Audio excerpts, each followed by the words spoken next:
자, 여러분 한 주간 잘 보내셨습니까? 자, 이번 시간에는 이제 지난 시간에 우리가 등록면허세에 대한 내용을 마치고요. 이제 재산세라는 내용부터 가보도록 하겠습니다. 자, 우리 등록면허세, 취득세하고 비슷한 점도 많고 하기 때문에 좀 비교하면서 꼭 복성리를 잘 좀 해주셔야겠습니다. 자, 그러면 이제 우리가 보유세 첫 번째인 재산세로 넘어가는데 이 재산세는 취득세만큼이나 시험 출제가 많이 이루어지는 그런 테마이기 때문에 여러분들이 정리를 잘 좀 해두셔야겠습니다. 자, 그러면 주요 출제 논점을 좀 보고 그다음에 진도를 나오도록 하겠습니다. 일단 우리 재산세라는 세금, 요건 보유세죠. 자, 보유세로서 일단은 우리 보통 시험 문제는 한 두 문제에서 한 세 문제까지 출제가 되는, 올해도 충분히 이것이 예상이 되는 그런 주제라고 볼 수가 있겠습니다. 자, 그러면 주로 출제가 됐었던 단원이 뭐냐면, 자, 재산세를 부과할 때는 납세무자 결정을 어떻게 할 것인가. 요 납세무자 문제가 계속 출제를 많이 했어요, 매년. 올해도 출제 가능성이 매우 높은 그런 주제라고 볼 수가 있겠습니다. 그 다음에 두 번째는 재산세 과세 대상인데요. 자, 과세 대상을 구분할 때 이 중에서 특히 토지에 대한 구분 문제가 있어요. 이 토지에 대한 구분 문제도 매년 출제를 합니다. 올해도 역시 출제 가능성은 매우 높다, 이렇게 봐지는 단원이 되겠습니다. 그래서 토지 구분에 있어서는 여러분들이 뭐 우리가 크게 분리과세 토지냐, 분리과세 토지냐, 아니면은 합산과세 토지냐, 이런 내용을 구분할 줄 아느냐, 요게 이제 주안점이 되는 겁니다. 그 다음에 이제 세 번째는 우리가 이제 계산하는 거죠. 계산할 때는 과세표준 결정에다가 곱하기 세율을 우리가 붙여서 계산하자, 이런 내용이 되겠습니다. 자, 특히 이제 우리 세율에 있어서는 표준세율, 이 표준세율에 대한 세율이 되게 중요하고, 그 중에서도 이제 건축물에 대한 표준세율, 토지에 대한 표준세율, 주택에 대한 표준세율, 요 세 가지가 좀 중요한 단원이라고 볼 수가 있겠습니다. 자, 그 다음에 네 번째는 재산세를 계산한 다음에는 부가징수 절차가 되겠는데, 이 부가징수 절차도 아주 우리 시험에 자주 출제가 되고 있는 그런 단원이에요. 네. 그래서 이런 논점들이 주로 출제가 되고 있고, 올해도 예상이 되는 주제 중에 주제니까, 납세무자, 토지구분, 표준세율, 부가징수, 요 네 가지 주제는 꼭 정리를 하셔야 됩니다. 자, 그래서 우리 세법도 이제는 여러분들이 뭐 하루에 날 잡아서 다 정리하기 좀 힘드시면, 좀 뭐 이번 주에는 뭐 재산세만 좀 정리하자, 뭐 다음 주에는 취득세만 정리하자.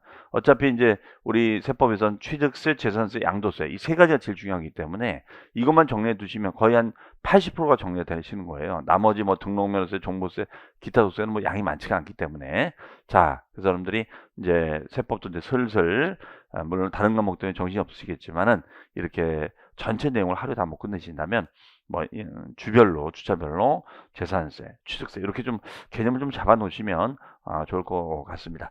자, 그러면 우리 재산세 전체 그림을 한번 그려보고 그 다음에 이제 하나하나 살펴보도록 하겠습니다. 자, 일단 우리 재산세는 여러분들 관할이 어떠냐. 자, 그동안 우리가 이제 배웠던, 자, 비교해서 말씀드려보면 취득세라든가 그 다음에 등록면허세가 있습니다. 그럼 취득세와 등록면허세는 시군구에서 이제 징수를 하지만 이 관할은 특광도, 특별시, 그 다음에 광역시, 도에서 관리가 되는 세금이다, 이렇게 했었어요. 특강도세다. 그 다음에 등록면허세는 우리가 도구세다, 이렇게 했었죠. 도구세. 그래서 시군에서는 관리가 되지 아니한다. 요 점을 알아두시고, 이게 시험에 한번 나온 적이 있었다라고 했었습니다. 이런 특이한 것들. 그러면 우리가 재산세 같은 경우에는 어떻게 되느냐. 자, 재산세는 일단 시라든가 군이라든가 구에서 관리가 됩니다. 네, 시군구에서는 굉장히 중요한 세원에 해당이 되는 겁니다. 세목에. 시군구가 직접 이거는 거두고 또 예산 관리도 하는 거죠. 그만큼 재산세를 부과할 대상물이 많이 있다면 그 지역은 재산세 세수가 꽤 많은 거죠. 당연히 그러면은 이건 도시지역 위주로 아무래도 재산세가 많이 징수가 되겠죠. 다만 이제 우리가 제주도라든가 우리가 그 세종시는 특별자치시, 자치도라고 하죠. 네, 제주도는 특별자치도, 그 다음에 세종시는 특별자치시, 이렇게 얘기합니다. 자, 그러면 이런 시군구가 주체가 돼서 얘네들이 공적인 장부 현황을 들여다보자. 공적인 장부 현황을 들여다보자. 공적인 장부 현황을 들여다보자. 그러면 공적인 장부라는 것은 우리가 등기부도 있고 그 다음에 빵빵 대장도 있죠. 등기부나 빵빵 대장이 있겠죠. 이런 걸 이제 우리가 들여다보자는 거죠. 등기부나 빵빵 대장. 자, 이런 현황을 좀 들여다보자. 이런 현황을 좀 들여다보자 이거예요. 그러면 이런 현황을 딱 들여다보면 여기에 이제 과세 대상물들이 있겠죠. 일단은 토지, 그 다음에 건축물, 토지, 건축물, 그 다음에가 이제 주택이 있고, 그 다음에가 선박, 그 다음에가 항공기. 자, 요게 5가지 대상이 되겠습니다. 그러면 여기서 토지 들어가고, 건축물, 주택, 선박, 항공기, 토건 주산항이 되겠죠. 요 5가지 대상물이 과세 대상이 된다 이거예요. 그 대상이 정해지고 그 다음에 이 대상을 바탕으로 해서 우리가 이제 계산을 하는 겁니다. 계산하는 거예요. 계산을 하는 건데 요 대장이나 공부상에 가격이 조회가 되겠죠. 요 가격을 조회를 딱 하면 되거든요. 그러면 조회된 가격을 우리는 뭐라고 하느냐? 이것을 시가표준액이라고 합니다. 시가표준액으로 조회가 되는 거예요. 자, 조회가 딱 되고. 자, 그러면 우리가 토지대장이라면 토지대장을 딱 열어보면 거기에 이제 뭐 토지 소유자, 뭐 지목, 뭐 면적. 그러면 개별 공시지가 나와 있습니다. 그럼 공시지가에다가 가격을 곱하면 가격이 나오겠죠. 자, 시가표준액으로 조회가 되는 거예요. 그리고 여기다 이제 세율을 곱해도 되는데 문제는 우리가 시가표준액의 단점은 뭐냐면 연초에 가격이 딱 정해지면 쭉 가야 되거든요. 근데 시세는 자꾸 반등이 되는 거예요. 자, 지금 뭐 정부가 바뀌면서 지금 주택 가격도 지금 많이 지금 하락세로 좀 돌아섰고 특히 뭐 지방에 미분양이 많다 보니까 전년도하고는 완전 분위기가 상반되고 있습니다. 그렇기 때문에 이런 시가표준액을 좀 조절해 줄 필요가 있거든요. 그래서 여기다가 무슨 비율을 곱하자. 바로 공정, 시장, 가액, 비율을 곱하자. 이거예요. 비율을 곱하자. 자, 이렇게 됩니다. 이렇게. 그러면 시가표준액을 조회하고 여기다 공정시가비를 곱해서 가격을 좀 조정해 주자. 그리고 세율을 부과하자 이런 얘기예요. 그러면 이렇게 계산된 세금에 대해서 이제 어떻게 하느냐? 고지서를 발송해 주는 거죠. 고지서. 네, 고지서를 발송해 주는 겁니다. 고지서를 발송해 주고 우리가 납부케 하자. 이렇게 얘기가 됩니다. 그러면 고지 납부하는 것을 뭐라고 하느냐? 이것을 보통 징수라고 하는 거죠. 고지 납부되는 것을 보통 징수한다. 이렇게 되는 거죠. 자, 이게 재산세 전체 다예요. 그러니까 이 흐름을 여러분들이 좀 이해를 하시고 접근하셔야겠습니다. 자, 일단은 관할은 시군구가 됩니다. 시군구가 되고 공적인 장부 현황을 들여다보고 등기부나 대장을 들여다보는데 토지부터 항공기까지 자, 대상을 쳐다보고 그 다음에 가격을 조회해보는 거죠. 조회를 해보는 거죠. 자, 요 조회를 해서 여기다가 이 가격을 좀 조정해 주자. 이게 바로 공정시장 비율이 되는 거죠. 이게 뭘 의미할까요? 이게 결론적으로 과세 표준이 된다. 과표. 그럼 과표에다가 세율을 부과하면 되겠죠. 그러면 세금이 나오고 이거를 보통 징수하게 되면 되는 겁니다. 그러면 고지서가 날라오는 거죠. 자, 납부게 되는 겁니다. 그러면 이때 여기가 이제 이렇게 되는 거죠. 자, 첫 번째는 재산세가 얼마. 그 다음에 두 번째는 재산세 딸려붙는 세금이 있거든요. 바로 지방교육세가 있습니다. 지방교육세가 자, 요 재산세의 20%에 20% 딸려붙어요. 그러면 재산세가 100만 원이 되면 얘가 20만 원이 되는 거죠. 자, 10만 원 되면 2만 원 되는 거고 이렇게 우리가 해석이 됩니다. 자, 그 다음에가 세 번째는 뭐냐면 바로 지역 자원 시설세가 있겠어요. 지역 자원 시설세. 자, 얘는 어떤 성격이 뭐였냐면 성격이 병행하여 기재가 되는 세금이다. 라고 해서 이것을 우리는 병기세라고 했습니다. 병기세. 무슨 세요? 병기세다. 이렇게 해서 병기세. 자, 요게 재산세 답니다. 그러니까 여러분들이 전체 그림을 딱 그려 놓으시고 여기에 이제 끼워 맞추는 식으로 공부를 해 놓으셔야 돼요. 아셨죠? 자, 다시요. 재산세는 일단은 시군구가 주체가 되고 공적인 장부 현황을 들여다보는 거죠. 자, 그럼 봤더니 여기에 토지대장, 건물대장, 주택대장, 선박 항공기 대장을 살펴보면은 여기에 가격이 조회가 돼요. 이것을 시가표준액. 다만 이 시가표준액은 비탄력적이다 보니까 가격을 좀 조정해 줘야 돼. 그래서 여기다가 공정시가가입비를 곱해주는 거예요. 그리고 세율을 부과하면은 우리가 이제 고지납부하는 거죠.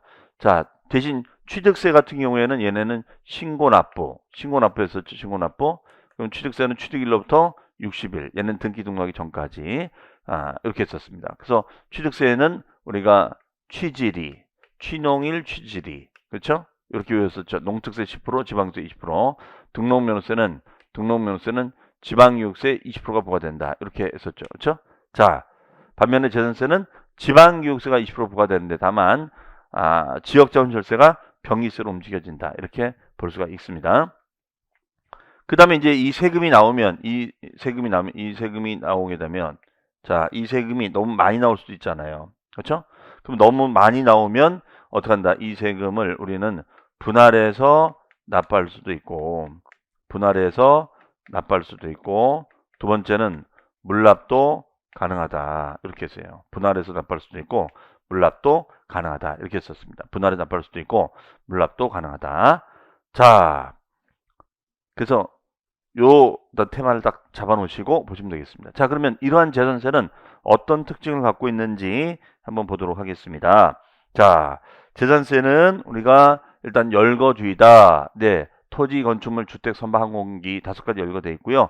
보유세고, 자, 요거 체크합니다. 시군구세다. 자, 메모 드렸죠? 다만 세종시는 특별자치시, 제주도는 특별자치도세에 해당이 됩니다. 그 다음에 얘는 인세는 뭐냐면 토지는 토지 소유자 중심으로 결정하기 때문에 인세가 됩니다. 자, 그 외에는 물세적 성격을 가지고 있어요. 그 다음에 이제 5번 사실상 현황에 따라서 부과하자. 이 말의 뉘앙스는 뭐냐면 실질과세 원칙이라는 뜻인데요. 이 말의 뉘앙스는 이런 거죠. 우리가 기본적으로는 공적인 장부 현황에 따라서 부과를 합니다. 그래서 공부상 현황을 딱 들어봤더니 공무상으로는 지금 얘가 매도인인 홍길동씨로 되어 있는 거예요. 홍길동씨로 되어 있어요. 홍길동씨. 그런데 문제는 자, 이게 얼마 전에 잔금이 넘어간 거예요. 잔금이 넘어가서 얘가 매수인 김종로씨 걸로 되어 있는 거예요, 지금. 그러면 아직 등기는 안 넘어갔어요. 등기 부상으로는 홍길동씨 거야. 하지만 잔금 넘어간 것이 확인됐단 말이에요. 김종로 씨한테. 자, 그러면 사실상 소유자는 김종로 씨가 되겠죠. 맞죠? 그럼 사실상과 공무상이 일치하지 않아. 그러면 사실상과 공무상이 일치하지 않으면 공부로 가야 돼요? 사실상으로 가야 돼요? 빙고. 사실상으로 가야죠. 그렇죠? 사실상 현황에 따라 부과하자. 이런 얘기가 되겠습니다. 그래서 이 경우에는 사실상 현황에 따라서 부과하는 것이고 이런 개념을 실질과세 원칙이다. 이렇게 얘기한다는 것이죠. 자, 이해하시겠죠? 네. 그래서 실질과세 원칙은 우리 취득세도 있었죠. 얘는 취득 행위를 따질 때는 뭐라고 했었죠? 등기나 등록에 관계없이 이렇게 했었죠. 등기나 등록에 관계없이. 하지만 등록면허세에는 우리가 등기 등록을 해야만 납세무가 발생했었죠. 그렇죠? 자, 그런 점에서 차이가 있다. 그 다음에 이 재산세 납세무자를 판정할 때는 기준 날짜가 6월 1일이 된다. 그리고 보통징수가 됩니다. 자, 이거 중요한 단어죠. 보통징수. 그러면 우리가 취득세나 등록면허세는 신고납부이기 때문에 신고납부를 이행하지 않으면 가산세상의 불이익이 있었어요. 맞죠? 하지만 재산세는 시군구에서 이제 다 작성해서 고지를 보내주는 거야. 그럼 다 납기내 제때 고지하겠죠.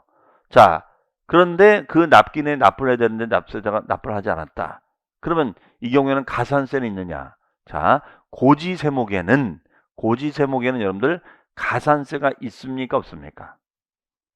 가산세가 없죠. 고지세목은 가산세가 없죠. 대신 그 납기를 위반했을 때는 가산금을 내야 돼. 가산금. 자, 얘는 가산세는 없어요. 얘는 가산세는 없습니다. 가산세는 없습니다. 가산금만 있어요. 그러면 자, 우리 조세총론 정리했었는데 가산금 하루만 밀려도 내는 이자가 있었죠. 그 이자가 몇 프로였었죠? 네, 곱하기 3%. 그다음에 중과상금은 1개월이 지나면 우리가 이자가 계산 들어가는 거죠. 곱하기 0.75%예요. 0.75%. 0.75%다. 네. 그러면 얘는 하루당 0.75%씩 1개월이 지날 때마다 0.75%씩 계산하는 거죠. 그리고 여기다가 이제 경과된 월수가 되겠습니다. 네, 이렇게 우리가 정리가 되겠어요. 네. 그다음에 얘는 자, 물납하고 분할 납부가 된다. 물납과 분할 납부가 가능하다. 그럼 물납은 얘는 얼마였냐면 1,000만 원 초과. 1,000만 원 초과가 되면은 얘는 물납이 가능한 거였고, 그다음에 분할 납부는 얘는 250만 원 초과. 250만 원 초과가 되면은 얘는 분할해서 납부할 수가 있었다. 이렇게 얘기가 되겠죠. 그다음에 세부담의 상한도 중요하죠. 세부담의 상한. 자, 세부담의 상한이라는 것은 우리가 토지 건축물을 중심으로 하는데, 자, 전년도 대비 당해년도 일정 세금이 커지는 걸 막는 제도 있잖아요. 이것이 세부담의 상한이라고 얘기하죠. 그럼 세부담의 상한은 토지나 우리가 건축물 같은 경우에는 얘는 150%를 초과하지 못한다. 이렇게 돼 있습니다. 그렇죠? 대신 이제 주택 같은 경우는 얘는 주택 가격에 따라 105, 110, 130%. 자, 또 자세한 거는 이제 추후 또 말씀드리고요. 그 다음에 이거 꼭 기억하셔야죠. 자, 9번도 별표시, 10번도 별표시. 소액일 때는 징수를 면제 줍니다. 얼마 미만? 2,000원 미만. 그럼 2,000원이면 징수하는 건가요? 징수하는 거죠. 2,000원이면 징수하는 겁니다. 네, 이렇게 우리가 구성이 됐습니다. 자, 그러면 우리가 요거 생각하면 우리 취득세도 세금 면제해 주는 제도 있었죠. 기억나세요? 빙고, 맞습니다. 50만 원 이하일 때는 취득세가 면제가 되는 제도가 뭐가 있었죠? 그렇죠. 면세점. 예, 얘는 면세점 제도가 있었죠. 면세점 제도가 있었어요. 그 다음에 등록면허세는 면세점 제도가 있었나요? 없었어요. 얘는 아무리 못해도 6,000원 받자. 이런 제도를 뭐라고 했었죠? 최저한세. 아무리 못해도 6,000원 받자. 이것을 최저한세라고 했었습니다. 그래서 등록면허세액이 6,000원에 미만했을 때는 6,000원 징수하자. 이렇게 얘기를 했어요. 자, 그러면 이제 특징 봤고요. 그 다음에가 과세대상. 자, 우리 교재로는 54페이지 보면은 거기에 과세대상 나오죠? 별표시 하나 해놓으시고요. 과세대상. 자, 요거 외우셔야죠. 요 그림은 제가 기초강의 때부터 계속 보여드렸던 거예요. 아마 여러분들 이제 그림 딱 보면은 인지가 되셨을 거라고 보는데, 자, 골라보죠. 지금 여기 나와 있는 그림에 있는 내용들은 취득세 과세 대상을 쭉 써놓은 겁니다. 이 중에서 이제 재산세 과세 대상은 5가지만 들어간다라고 했습니다. 자, 5가지를 뭐 숨은 그림 찾기는 아닌데 한번 찾아보도록 하겠습니다. 자, 먼저 우리가 요 항공기는 과세 대상이 될까요? 항공기? 네, 대상이 되죠? 예, 항공기는 대상이 됩니다. 그 다음에 기장비 될까요? 기장비? 우리 취득세 기장비? 자, 없었죠. 부동산은 당연히 들어가겠죠. 건축물과 토지는 당연히 들어갈 거예요. 그 다음에 선박 들어갈까요? 선박? 네, 선박 들어갑니다. 선박. 그 다음에 차량은 1년에 2번씩 자동차세를 내잖아요. 그러니까 얘는 아닌 거죠. 그렇죠? 네. 그래서 없어져야죠. 얘도 없어졌죠? 네. 그럼 주택. 자, 근데 여기서 새로 생긴 게 주택이에요. 주택. 원래 우리가 그 공법에서는 주택이나 건축물 구분이 없죠. 공법은. 기억나세요? 그냥 건축법상은 주거용 건축물, 업무용 건축물 이렇게 얘기하는데 우리 세법에서는 재산세에서는 건축물과 주택을 따로 구분한다는 거예요. 이 차이가 좀 중요하다라고 말씀드릴 수 있겠습니다. 네. 그러면은 우리가 대상이 완성됐죠. 그래서 우리 교재 보시면은 거기에 토지, 건축물, 주택, 선박, 항공기가 있습니다. 자, 그런데 그럼 여기서 이제 제가 강조했던 건데, 그럼 왜 건축물과 주택을 따로 구분하고 있을까? 그 이유가 있었고 그 이유를 알아두셔야 된다. 이렇게 썼어요. 그 이유는 뭐냐면 바로 과세 방식의 차이가 있어서 그래요. 바로 과세 방식의 차이가 있다. 이겁니다. 과세 방식의 차이. 그러면 과세 방식의 차이가 있는데 어떤 차이가 있느냐? 일단 내용 보시면 자, 이겁니다. 업무용 건축물 같은 경우에는 건축물분과 토지분을 따로따로 부과하고 있다는 거예요. 즉 건축물 부분 재산세가 따로 있고 토지분 재산세가 따로 나옵니다. 자, 이렇게 이원화되어 있어요. 무허가 건물 포함해서. 하지만 주택은 건물과 토지가 이렇게 통합해서 평가되고 있습니다. 그래서 주택분 재산세로 과세를 해요. 다만 토지의 경계 표시가 명백하지 않은 거야. 얘가 이렇게 띄엄띄엄 돼 있어요. 이렇게 띄엄띄엄 이렇게 명백하지 않아요. 그렇죠? 네, 이렇게 돼 있습니다.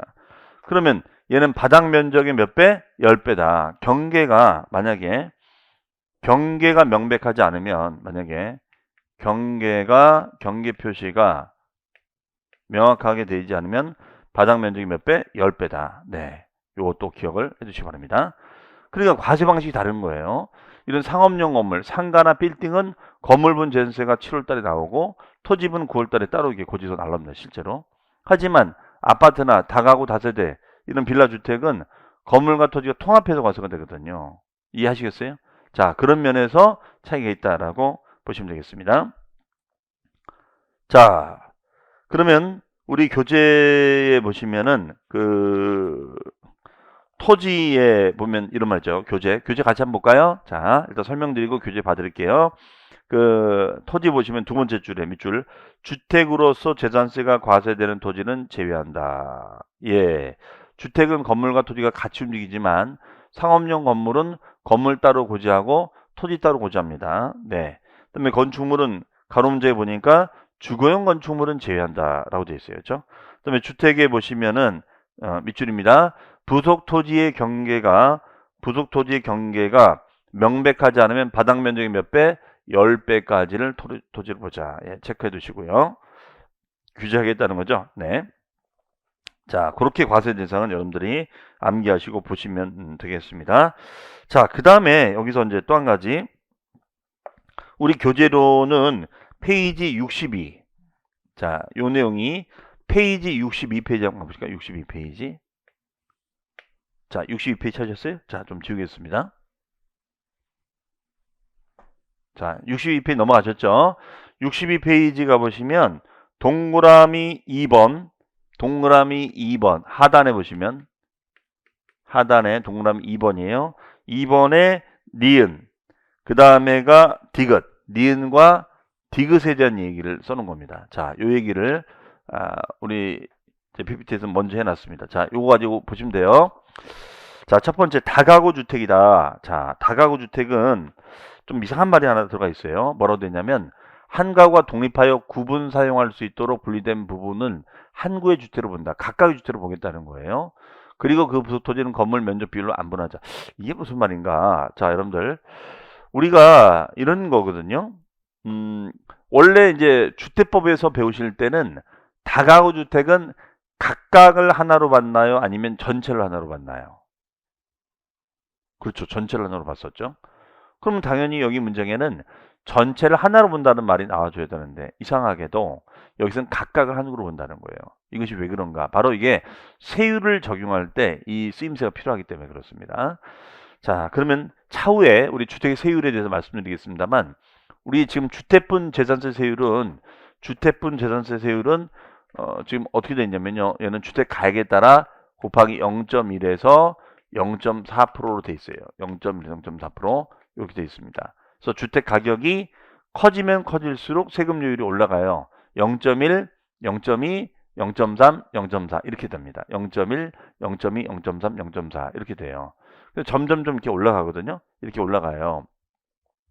자, 점점점 이렇게 올라간다면 점점점 올라가요. 점점점 올라가는데 그러면 다가구 주택을 가지고 있는 원룸 다가구를 가지고 있는 사람들은 무조건 이런 많은 세금을 부담해야 된다는 건 너무나 힘들잖아요. 그렇죠?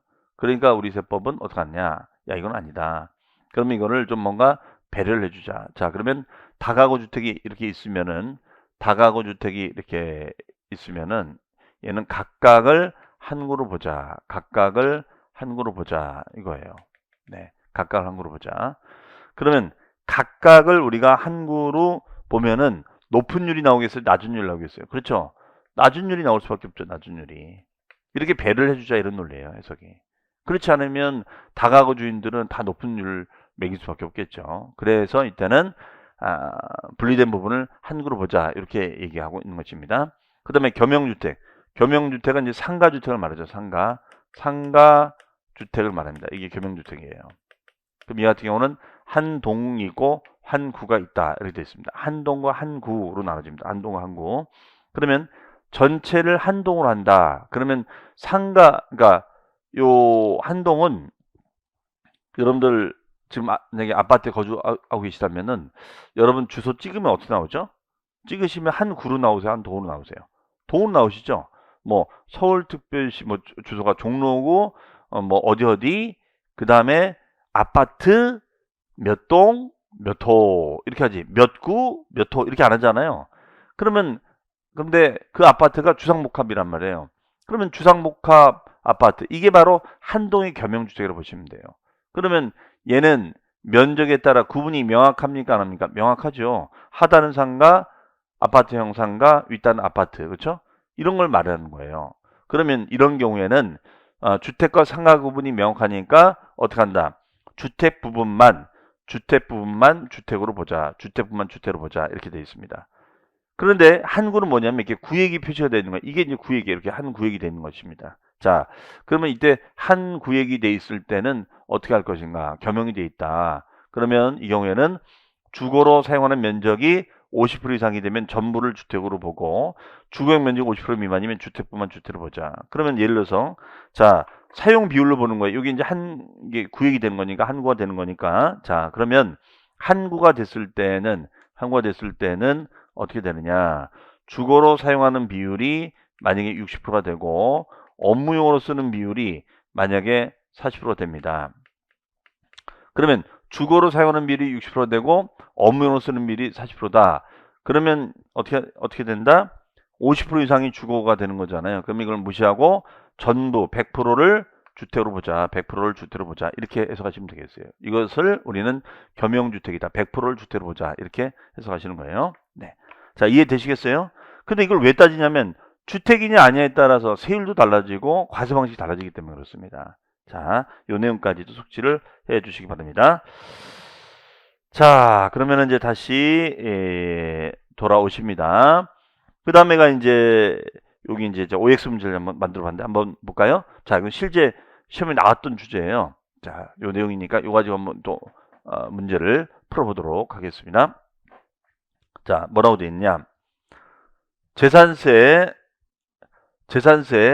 과세 대상에 관한 설명이 따라 드린 것은 자, 보시면 주택의 부속토지 경계. 자, 키우던 경계가 명백하지 않은 거죠.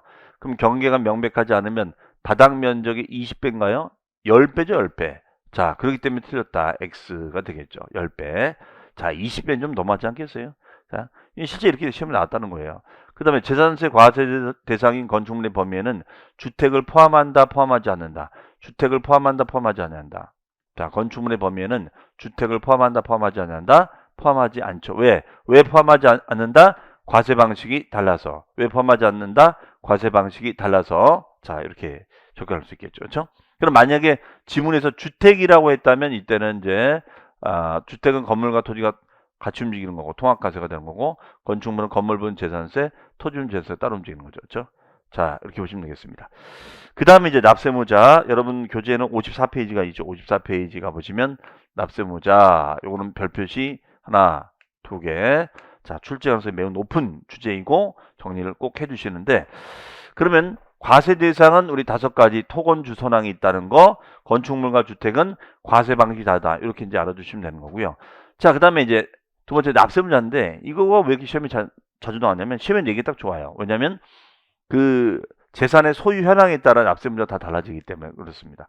그리고 또 두 번째는 뭐냐면 재산세 고지 책임이 시군한테 있어요. 그래서 만약에 잘못 고지해버리면 매도인한테 고지할 건 매수인한테 고지한다거나 매수인한테 고지할 건 매도인한테 고지해버리면 이게 나중에 종합부동산세까지 연결되거든요. 그럼 재산세 고지를 잘못해버리면 종부세 고지도 문제가 될 수 있어요. 그렇기 때문에 이런 부분들까지 감안해서 이것이 중요하다. 그러면 재산세 소유자는 제가 몇 번 얘기했습니다. 소유자가 중간에 바뀔 수 있다. 매매로, 증여로, 상속으로 바뀔 수가 있기 때문에 이 소유자 결정 문제를 기준 날짜를 정하자. 이렇게 했었습니다. 그 기준 날짜를 자 나름대로 좀 표시를 열심히 해봤는데요. 뭐라고 했죠? 과세 기준을 6월 1일로 한다. 이렇게 했었죠. 6월 1일. 6월 1일 기준으로 따지자. 그러면 이때 대원칙은 6월 1일 기준으로 기준이 공부상 소유자가 원칙이에요? 사실상 소유자가 원칙이에요? 사실상 소유자가 원칙이다. 그렇죠? 자, 아주 중요한 말이 나왔습니다. 공부상 소유자가 원칙이 아니라 공부상과 사실이 일치하지 않았을 땐 사실상 소유자로 가자. 이겁니다. 그러면 공부하고 사실이 만약에 불일치했다. 불일치했을 때는 이 사실을 과세관청이 모를 수 있어요. 왜냐하면 시군구청은 공부 자료만 가지고 고지하지 사실관계를 모를 수가 있거든요. 그렇기 때문에 이 부분에 대한 소유권 변동 신고를 요청합니다. 근데 이 변동 신고 기간이 개정이 됐어요. 이것이 개정이 됐습니다. 그래서 개정이 돼서 얘는 자 밑줄 한번 쳐볼까요? 과세 기준일로부터 이게 작년에는 10일이었거든요. 근데 이게 너무 짧다라고 해서 15일로 수정했습니다. 15일까지 신고를 하시오. 이렇게 되어 있고요. 만약에 그러한 신고를 하지 않으면 이때는 사실관계를 알 수가 없다면 할 수 없다. 그때는 공부상에 소유자한테 고지할 수밖에 없다. 이렇게 정의합니다. 어쨌든 요 대원칙 꼭 기억하셔야 돼요. 그러면 예를 한번 들어볼까요? 만약에 뭐 이런 거거든요. 만약에 예를 들어서 2022년도 5월 27일 날 매매 잔금이 넘어갔어요. 매매 잔금은 넘어갔는데 아직 등기가 안 넘어오고 있는 거예요. 그럴 수 있잖아요. 잔금은 넘어왔는데 등기 안 넘어오고 있다. 그러면 매도인이 있고 그 다음에 매수인이 있겠죠. 그렇죠? 자, 이거예요. 그러면 이때는 잔금 이게 등기는 안 넘어갔어요. 등기. 그럼 등기 기준으로 따진다면 매수인이 매도인이요? 매도인이죠. 등기 기준은 매도인이 되겠죠. 매도인. 등기 기준은 매도인이다. 근데 잔금 기준으로 왔을 때는 얘는 매수인이죠. 잔금 기준은 매수인이에요. 그렇죠? 자, 그러면 사실관계로 왔을 때는 매수인 거라는 거죠. 해석이. 따라서 우리가 공적인 장부상으로는 매도인 거야. 근데 이날 잔금이 넘어갔으니까 27일부터 매수인 거가 되는 거잖아요. 그렇죠? 이것이 일치하지 않는다 이거예요. 그럼 이 경우에는 누구한테 고지한다? 매수인한테 고지하자. 매수인한테. 그렇죠? 그러면 이런 소유권 변동이 일어나면 소유권 변동 신고를 하자. 변동 신고를 하자. 근데 만약에 변동 신고를 하지 않았어요. 변동 신고를 하지 않았다면 할 수 없다. 공부상에 소유자한테 고지할 수밖에 없다. 이런 논리가 되는 겁니다. 자, 아주 뭐 우리 시험에서 중요하게 다루는 그런 주제가 되겠습니다. 근데 이때 변동신고는 기준일로부터 10일이 아니라 15일까지 변동신고하자. 이런 논리가 되겠어요. 해석이요. 자, 15일까지. 네, 이 얘기예요. 그래서 우리 교재도 보시면은 그 대원칙, 자, 밑줄, 원칙적인 납세문자는 사실상 소유자다. 이렇게 돼 있죠. 그 다음에 이제 여기 보시면은 공유재산입니다. 공유재산. 자, 공유재산. 공유재산은 지분이 있는 거잖아요. 그러니까 지분권자가 내라. 그러면 만약에 뭐 이런 거거든요. 갑의 이게 토지라고 한다면 갑은 지분이 6, 을의 지분이 4예요. 그럼 각각 지분이 있으니까 지분권자가 고지하는 거죠. 지분권자. 그런데 만약에 지분 표시가 없어요. 만약에 지분 표시가 없습니다. 그럼 지분 표시가 없으면은 이걸 뭘로 해석할까요? 그렇죠? 균등한 것으로 보자. 균등한 것으로 보자. 이거예요. 균등한 것으로 보자. 이거는 민법을 준용하는 거죠. 이거는 민법을 준용하는 거다라고 보시면 되겠습니다. 그 다음에 주택입니다. 주택. 자, 주택은 주택의 건물과 토지 소유자가 다르다. 그럴 수 있어요. 그럼 주택 건물과 토지 소유자가 다르다면 이때는 어떻게 할 것인가? 근데 문제는 주택은 설사 요 건물과 대지가 있다. 이거는 아들 명의고 이거는 어머니 명의예요. 설사 명의가 달라도 얘는 합산해서 계산하도록 되어 있습니다. 그래서 합산해서 산출세를 먼저 계산하고 이것을 우리가 시가표준의 면적이 아니라 시가표준의 비율로 안분해서 계산해서 소유자한테 고지하자 이거예요. 그러니까 가격을 모르니까 시가표준의 비율로 안분하자 이겁니다. 그래서 먼저 선 계산하고 0.1에서 0.4%로 먼저 선 계산하고 이걸 안분하자 이런 얘기 되겠습니다. 자, 그래서 그 원칙적인 납세 문자 내용이 바로 이거예요. 여기서 조심할 거는 일단 건물이 아니라 주택입니다. 주택은 누진 효과 때문에 먼저 누진 부담을 시키기 위해서 명의가 다를지라도 일단 누진세로 산출세를 구하고 이걸 시가표준의 비율로 안분해서 계산하자. 자, 이게 핵심 포인트가 되겠습니다.